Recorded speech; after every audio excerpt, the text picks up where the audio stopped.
Bismillahirrahmanirrahim. Assalamualaikum warahmatullahi wabarakatuh. Sampurasun.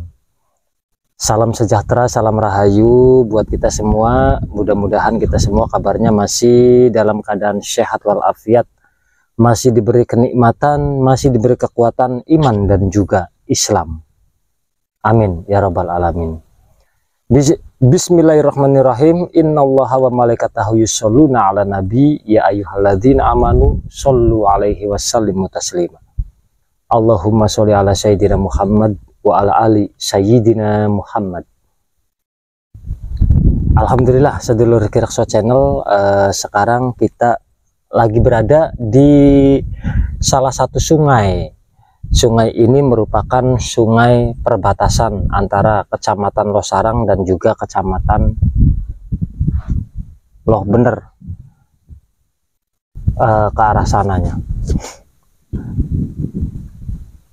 Ada misteri apa di sini yang tersembunyi? Siapakah sosok penguasa goib yang menjaga wilayah sini? Tepatnya sekarang kita lagi berada di Bendungan Karet, Desa Pangkalan, Kecamatan Losarang, Kabupaten Indramayu. Konon katanya di sini itu ketika pemasangan karet, tidak lama kemudian sobek.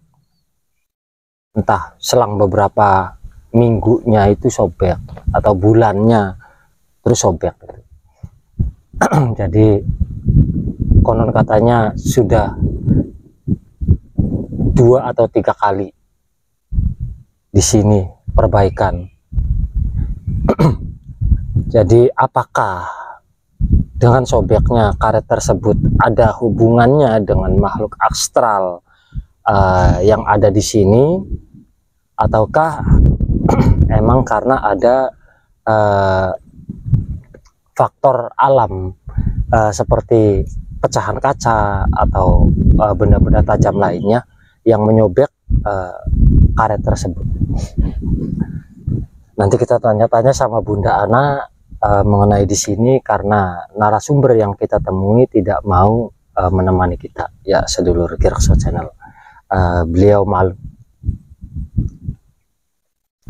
Tapi sebelum lebih lanjut, seperti biasa, kami mohon dukungan dari sedulur Kirakso Channel dengan cara subscribe, like, komen, dan juga share, biar channel kami lebih berkembang lagi dan kami lebih semangat lagi dalam mengeksplor sejarah ataupun misteri dari petilasan, makbaroh, makam keramat, ataupun tempat-tempat keramat lainnya yang masih dianggap menyimpan misteri. Dan juga tidak lupa kami ucapkan banyak-banyak terima kasih buat sedulur Kirakso Channel yang sudah setia menyaksikan tayangan-tayangan kami, yang sudah subscribe, yang sudah like, yang sudah komen, yang sudah share channel kami. Kami ucapkan banyak-banyak terima kasih. Semoga amal baik Anda Allah Subhanahu wa Ta'ala yang akan membalasnya. Jazakumullah khairul jaza. Amin ya rabbal alamin. Langsung saja sedulur Kirakso Channel, kita tanya-tanya sama Bunda Ana mengenai yang ada di sini.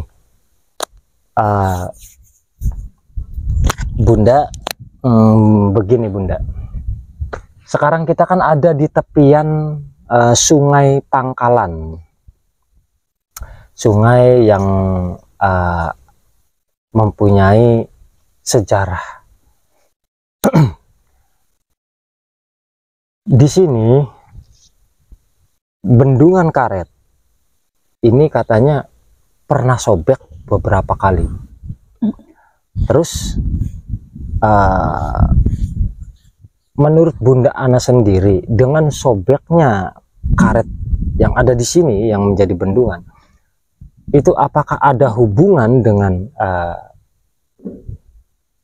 goib yang ada di sini ataukah gimana menurut Bunda? Ya, terima kasih waktunya, dan tidak lupa saya meminta maaf untuk warga sekitarnya, khususnya di desa Pangkalan, dan juga mohon maaf jika ada salah-salah kata dalam hal menerangkan pemahaman dan dalam penglihatan secara spiritual atau secara gaib, dan minta maaf pula jika ada seseorang atau saudara yang lebih mumpuni ilmunya dalam hal ilmu spiritual. Saya mohon maaf yang sebesar-besarnya ya. Ke intinya, saya kalau bisa dibilang diterangkan atau dijelaskan sih kayaknya saya apalah belum seberapa, tapi ini hanya tahu sedikit. Jadi secara gaib yang saya lihat di sini, memang ini aliran kali ini, kali Pangkalan ini ya istilahnya bukan sembarangan kali. Jalurnya jalur Kedung Coet, jalur utara.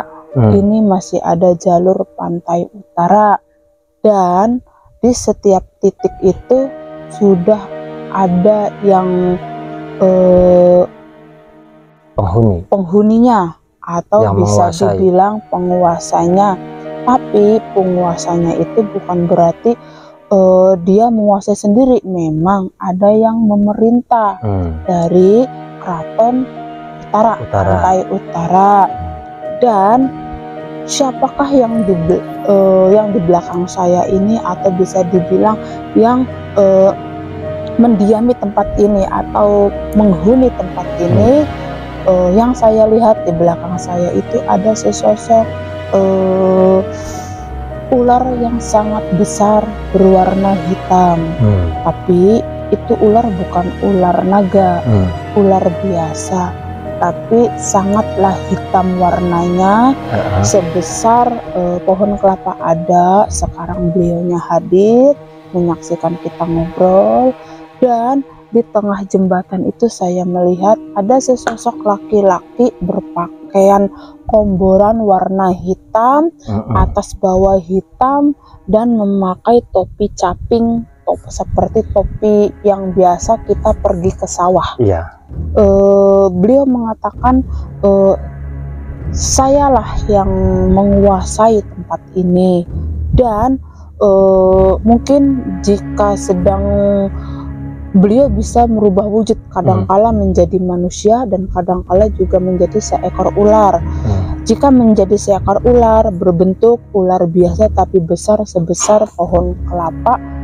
Dan jika sedang merubah menjadi sesosok kakek-kakek, beliau berpenampilan atau berpakaian seperti petani, berpakaian komboran warna hitam dan memakai topi sawah.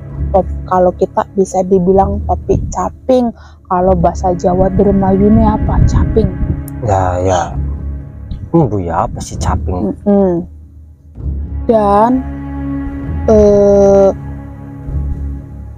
Dan saya lihat itu di sebelah selatan itu, saya melihat di situ ada sebuah putaran pusaran air yang sangat besar. Jadi tempat itu biasa keluar masuknya itu ular. Mungkin jika ular itu ingin berinteraksi ke dunia nyata, lewatnya sebelah selatan melalui pusaran air. Jadi jika ada seseorang yang sampai masuk ke pusaran itu, ya pangapunten, bukan berarti apakah itu menjadi tumbalnya atau apalah. Yang jelas yang saya lihat itu, perputaran itu dibarengi dengan beliaunya sedang keluar. Jadi apapun itu pasti bisa narik atau nyedot yang ada di alam nyata. Jadi apakah ini karena jadi tumbal di sini? Ya wallahu alam, saya tidak bisa menjawab. Tapi yang saya lihat antara pusaran air itu dengan interaksi beliau yang ingin keluar, ingin interaksi ke alam dunia nyata, dibarengi dengan mungkin energi yang sangat besar, jadi menarik apapun di sekitarnya sampai bisa masuk ke pusaran air itu, tapi dibarengi dengan beliau itu sedang keluar. Nah, sosok ular tersebut, apakah itu perwujudan dari pusaka? Apakah emang itu asli dari bangsa silumannya itu sendiri? Yang saya lihat bukan perwujudan dari benda pusaka, tapi memang asli. Asli. Nah, kalau boleh tahu, itu sosok laki-laki yang memakai baju komporan warna hitam dengan topi caping. Itu kalau boleh dikasih tahu, siapa itu namanya? Beliau cuman menyebut Aki Drustalana. Aki Drustalana. Oh, Ki Drustalana. Tapi yang mengatakan sebut saja nama saya Ki Drustalana yang menjadi sesosok laki-laki, laki-laki tua. Nah, kalau dari itu kan dari sisi goib yang ada di sini, ya. Menurut Bunda sendiri, menurut penglihatan dari Bunda secara goibnya, di sini itu apakah dulunya mempunyai sejarah? Apakah ada orang-orang terkenal waktu zaman dulunya pernah berdiam di sini atau pernah lewat di sini? Apakah ada sejarahnya? Kalau bahasa apakah ada sejarahnya dari secara nyata ya, bukan secara gaib. Ya, yang saya lihat itu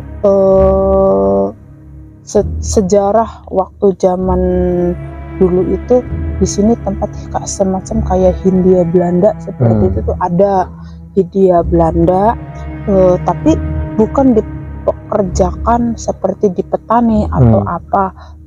Tapi yang jelas yang saya lihat itu saya kurang memahami arahnya ke sana. Jadi entah apa yang mereka bawa, cuman yang saya tuh karung-karung besar, tapi beliau tidak memperlihatkan isinya apa.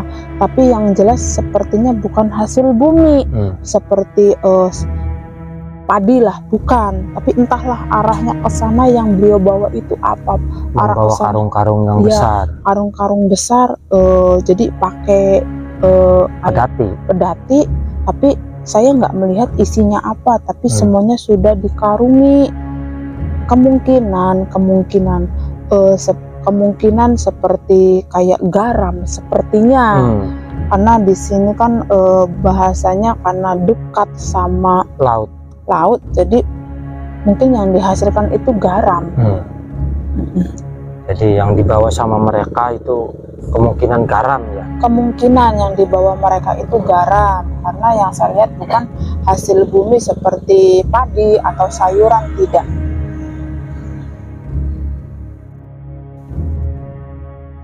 Berarti konon katanya dulu di sebelah sana itu ada orang yang hampir tenggelam. Iya. Mungkin itu dari putaran. Iya, betul. Pusaran itu air. Karena sebelah selatan itu yang saya lihat itu ada pusaran air yang sangat besar. Jadi jika beliau ingin keluar dan interaksi ke alam nyata, ya lewatnya pusaran air itu. Jadi mungkin dibarengi dengan beliau keluar membentuk sebuah pusaran. Jadi dengan energi yang sangat besar, jadi ibarat magnet menarik apapun yang ada di sekitarnya.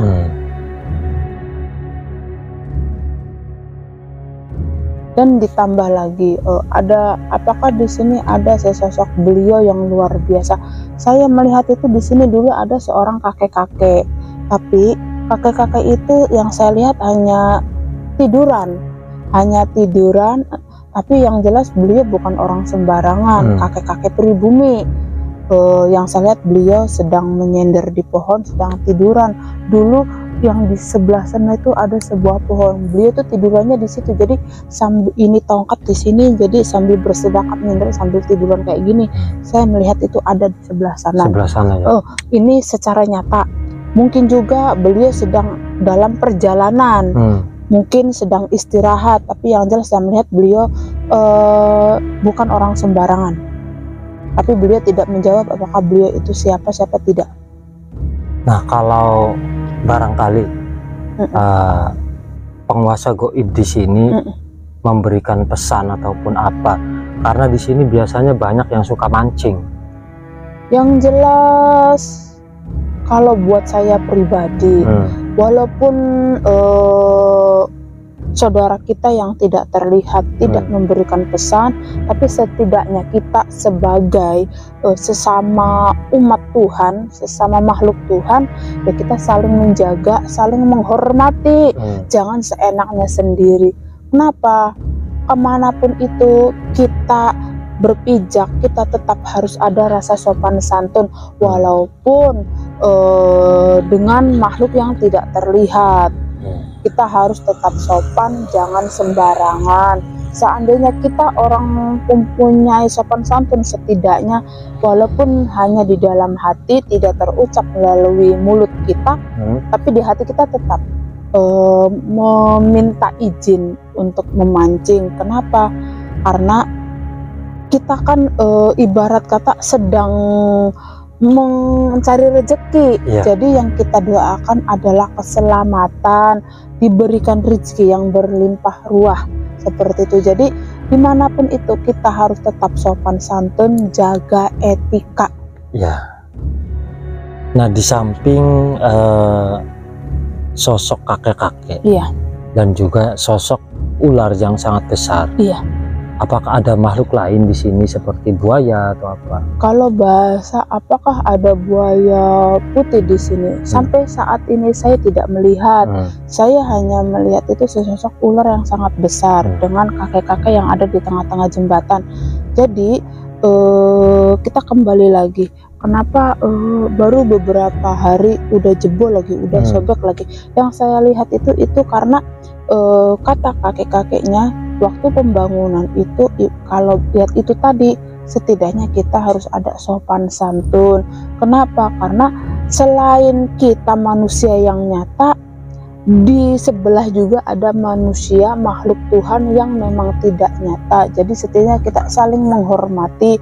Jika ingin menempati sesuatu tempat yang emang tempat baru dan harus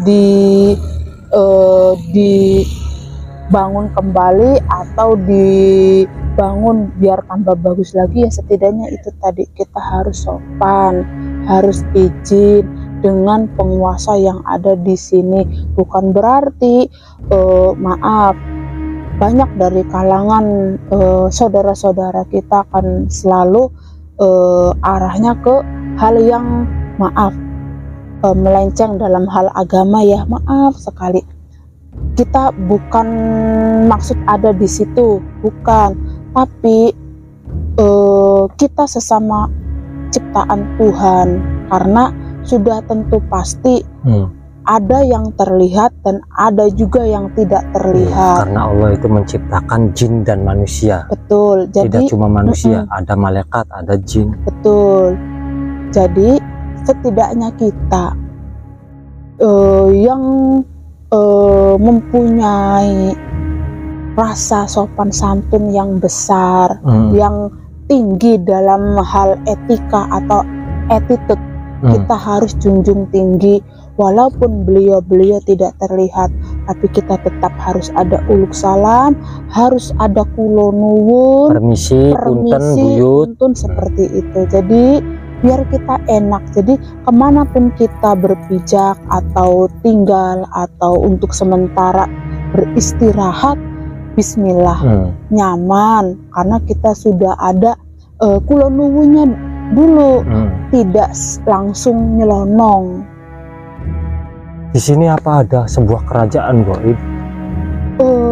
Yang saya lihat untuk saat ini saya belum bisa melihat, bukannya belum bisa, untuk saat ini saya belum melihat ada sebuah kerajaan. Yang saya lihat baru sesosok ular yang sangat besar beserta kakek-kakek yang ada di jembatan, di tengah-tengah jembatan, dan di sebelah selatan itu ada pusaran air yang sangat besar. Nah, kakek-kakek tersebut yang menguasai di sini, Ya, sepenuhnya. yang saya bilang tadi, emang beliau jika sedang menjadi perwujudan menjadi seekor ular, ya ular yang sangat hitam, dan kadangkala merubah menjadi sesosok kakek-kakek yang seperti ada di jembatan, di tengah-tengah jembatan. Kayak siluman-siluman yang lain juga ada ya?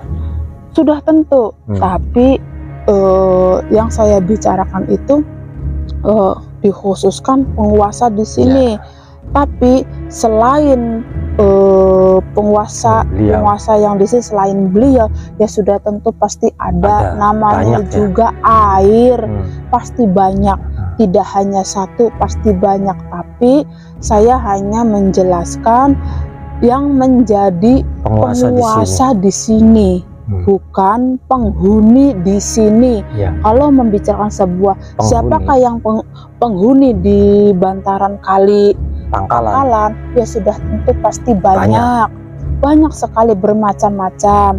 Tapi saya hanya menjelaskan yang menguasai kali Pangkalan itu beliau, jalurnya dari pantai utara. Ya, cukup Bun? Cukup. Tuh, sedulur Kirakso Channel yang sudah merekomendasikan tempat, alhamdulillah satu persatu akhirnya kami penuhi, meskipun prosesnya tidak secepat kilat karena banyak tugas yang lain yang harus diselesaikan dulu. Sekilas mengenai sosok penguasa goib yang ada di sini. Jadi sekedar mengingatkan buat rekan-rekan, sedulur-sedulur yang hobinya mancing di sekitaran bendungan karet Pangkalan, ya hati-hatilah. Intinya jangan melamun, harus sopan. Ya setidak-tidaknya uluk salam, assalamualaikum, atau sampurasun, apakah punten buyut anak putu melu andon mancing aja ganggu ya, wis konon bae lah. Jawane mah sing penting anak sopan santune ya, sedulur Kirakso Channel. Kurang dan lebihnya seperti itu. Bila mana ada yang tidak sesuai, yang tidak sepaham dengan penjelasan kami, jangan dijadikan suatu perdebatan ataupun perselisihan ya sedulur, apalagi permusuhan. Tapi mari kita jadikan sebagai Bhinneka Tunggal Ika, berbeda-beda tetapi tetap satu, laksana warna pelangi. Meskipun berbeda-beda warna, tapi tetap kelihatan indah dalam satu ikatan pelangi ya. Kurang dan lebihnya seperti itu. Kita jumpa lagi di tayangan selanjutnya. Akhir kata, assalamualaikum warahmatullahi wabarakatuh. Waalaikumsalam warahmatullahi wabarakatuh.